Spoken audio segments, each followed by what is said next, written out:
नमस्कार, news circle में आपका स्वागत है। मैं हूं योगेश मिश्रा। बीजेपी 46वां वर्षगांठ अपना मना रही है और इसको लेकर बीजेपी कार्यकर्ताओं में काफी उत्साह है। 1980 से शुरू हुई यात्रा अब 2025 में अपने स्वर्णिम काल में पहुंच चुकी है। बीजेपी के जो वरिष्ठ नेता हैं वो उत्सव अभियान मना रहे हैं। हमारे साथ अमित मूर्ति जी हैं जो बीजेपी के कार्यक्रमों में अक्सर मौजूद रहते हैं और उनकी उपस्थिति इस बात का परिचायक है कि भाजपा ने संघर्ष से सफलता की अपनी यात्रा तय करी। अमित जी, आपका न्यूज सर्किल में बहुत बहुत स्वागत है। धन्यवाद योगेश जी। अमित जी, बीजेपी 45 साल की यात्रा पूरी करके 46वें वर्ष में प्रवेश कर रही है। आप इस यात्रा को कैसे देखते हैं? देखिए, सबसे पहले तो आपका चैनल है न्यूज़ सर्कल, उसका बहुत बहुत आभार। आज मुझ जैसे एक सामान्य कार्यकर्ता को आपने बुलाया। इस समय हमारा स्वर्णिम काल चल रहा है। हमारे कार्यकर्ताओं में आप जहाँ भी जाएंगे आपको उत्साह ही दिखाई देगा। चारों तरफ आप देखेंगे हमारे पास कार्यकर्ताओं की पूरी फौज तैयार रहती है और वह तत्पर रहती है राष्ट्र सेवा के लिए। आप देखेंगे जो भी कार्यकर्ता है वह तन मन धन से लगा हुआ है। निरंतर वह राष्ट्र की सेवा में, समाज की सेवा में आगे रहता है। ऐसे अनेकों कार्यकर्ता इस भाजपा में इस समय मिलेंगे आपको, क्योंकि हम इसे स्वर्णिम काल अपना कहेंगे। दूसरा, बीजेपी की पार्टी तो है ही आपकी, वो अपना स्थापना दिवस मना ही रही है। योगी सरकार के 8 वर्ष पूरे हो गए हैं। योगी सरकार की इन 8 वर्षों को अमित मूर्ति कैसे देखते हैं? देखिए, इतनी सारी उपलब्धियां माननीय मुख्यमंत्री जी के द्वारा जो उत्तर प्रदेश में सुशासन की, सबसे पहले तो जो सुशासन है ना, उसकी उपलब्धि सर्वप्रथम हम देखते हैं, क्योंकि 8 वर्षों में जो माननीय मुख्यमंत्री जी के द्वारा इस उत्तर प्रदेश की धरा पर जो काम किए गए हैं वह अब ज़मीन पे दिखाई देने लगा है। पब्लिक के बीच में माननीय मुख्यमंत्री जी, वह उनकी पूरी टीम लगातार काम कर रही है और निरंतर अपना प्रयास कर रही है कि उत्तम प्रदेश बन जाए। 27 का चुनाव भी आना है। 27 के चुनाव को लेकर आप जैसे कार्यकर्ताओं की क्या तैयारियां हैं? देखिए, 27 का चुनाव कोई चुनौती हमारे लिए नहीं है। हमने 8 साल में इतना कार्य इस उत्तर प्रदेश की भूमि पर किया है कि अब हमारे सामने कोई चुनौती नहीं है, कोई विपक्ष हमारे सामने नहीं है। यह आप निरंतर देख रहे होंगे कि इनके हताश की जो कारण हैं इनके स्वयं हैं, क्योंकि इन्होंने कुछ किया ही नहीं उत्तर प्रदेश को। ये जो जिस दिशा में लेके गए थे, आज उत्तर प्रदेश अपनी दिशा तय कर चुका है। वह निश्चित ही आने वाले कुछ वर्षों के अंदर ही भारत का सर्वप्रथम राज्य होगा। दूसरा, एक चीज़ और बताइए, पीडीए समाजवादी पार्टी पीडीए के आधार पर चुनाव में उतरेगी। पीडीए आपके लिए मुश्किल खड़ी करेगा या? हम कोई चुनौती उसको नहीं मानते हैं भाई साहब। देखिए, वो पीडीए बनाए, एडीए बनाए, एमडीए बनाए, कुछ भी बनाए, लेकिन हम सर्व समाज के साथ राजनीति करते हैं। हम किसी 2 समाज, 3 समाज, 4 समाज के साथ नहीं। हमारे यहाँ सबका स्वागत है। हम जो राजनीति भारतीय जनता पार्टी के कार्यकर्ता करते हैं या हमारे जो नेता हैं, जो सब हम लोग कर रहे हैं, वो समाज सेवा और राष्ट्र सेवा के लिए लगे हुए हैं। हम किसी विशेष के लिए काम नहीं करते हैं।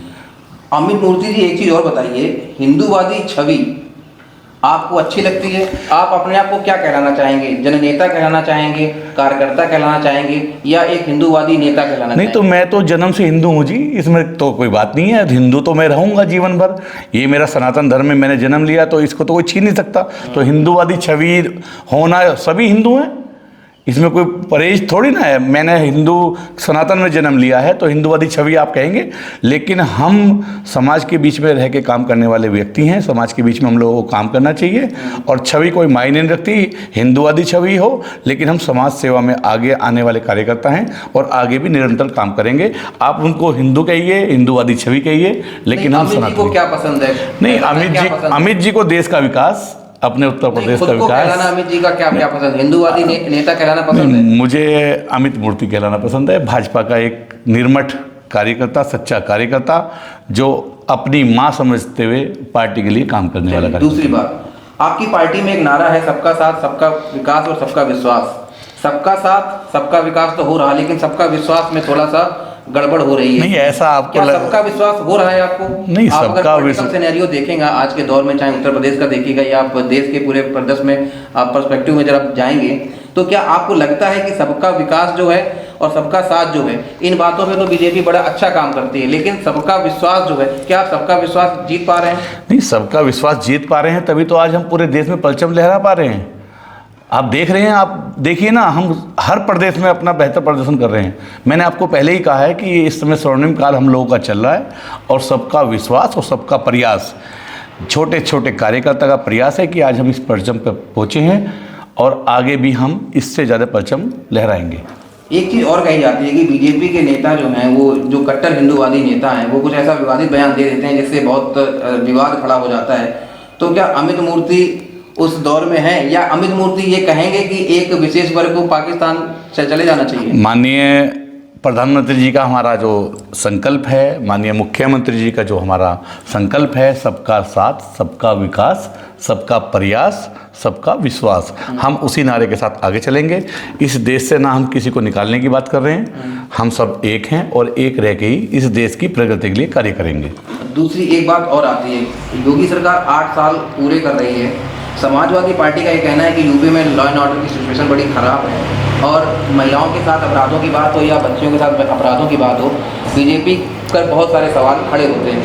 आप ज़रा बताइएगा कि योगी सरकार की ऐसी कौन सी ऐसी 5 योजनाएं हैं जिनको आप जनता के बीच में, गांव गलियारों के अंदर जाएंगे और जनता को ये विश्वास दिलाने का प्रयास करेंगे कि योगी सरकार ने काफ़ी बेहतर काम किया इन 8 सालों में? देखिए, जो हमारी सरकार के ऊपर आरोप लगा रहे हैं, पहले तो उनको अपने गिरबान में झांक के देखना चाहिए कि आपके समय में क्या होता था। ये वही उत्तर प्रदेश है कि शाम को 6-7 बजे के बाद हमारी माताएं बहनें घर के बाहर भी नहीं खड़ी हो पाती थी। आज यही उत्तर प्रदेश है कि नई प्रगति की तरफ है कि बहनें, माताएं सब निसंकोच घर के बाहर घूमना हो, पार्कों में घूमना हो, शॉपिंग करना हो, सब अकेले जा रही हैं और ये वही उत्तर प्रदेश है।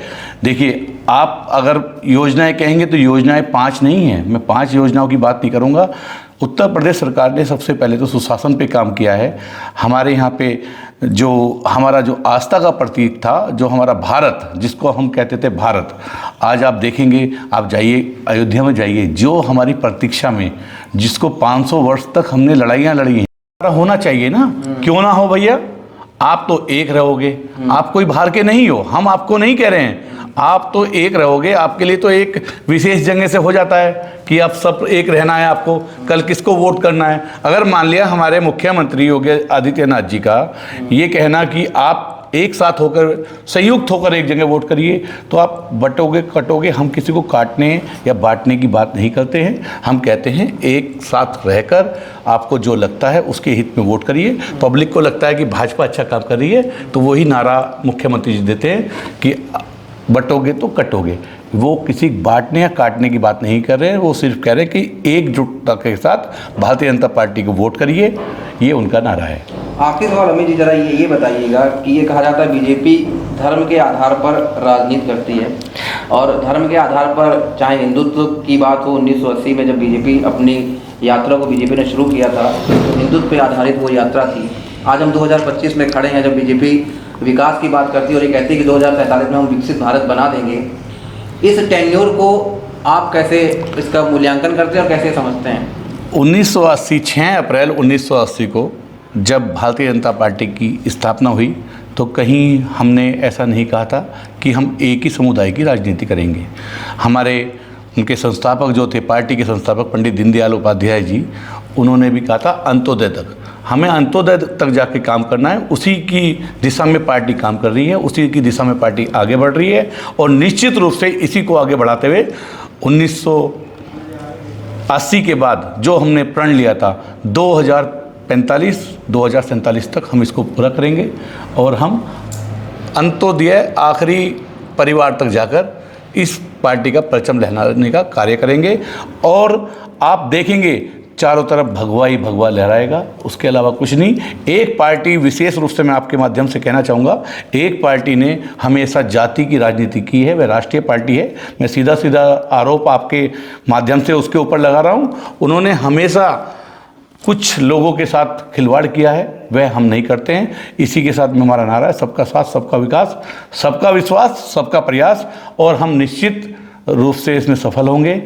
हम होंगे कामयाब एक दिन, और हो भी रहे हैं, आप देख भी रहे हैं, और आगे भी निश्चित रूप से कामयाब होंगे। तो जाहिर तौर पर 2027 और 2029 का चुनाव है, इसमें बीजेपी कितनी कामयाब हो पाती है तो आने वाला वक्त बताएगा। फिलहाल अभी के लिए इतना ही। अगले एपिसोड में फिर किसी शख्सियत से मुलाकात होगी, तब तक के लिए मुझे दीजिए इजाज़त। नमस्कार। धन्यवाद, नमस्कार।